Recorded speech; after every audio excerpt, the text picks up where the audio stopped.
Tum sahur baš tu tamo da do kraja dana nešto smisleno ću reći. Odmrciti konce u glavi, rešiti problem veći. Za početak evo jedne moje mane. Kad klipove gledam ja ne znam da stane. Priznajem po ceo dan, mislim ja na netu. Tada svome zdravlju pravim veku štetu. Što da budem u prirodi, da hranim ptice i patke.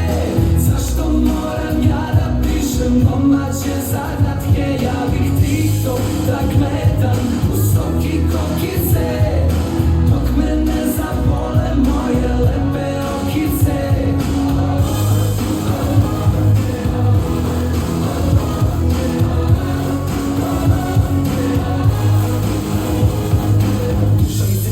I srce mi se slama, kad mi telefon iz ruke uzme moja mama. Pa krenem da vištim, pa sam digre se vama. Nemojte to raditi, samo gore vama. Prošlo je i mojeg 5 minuta.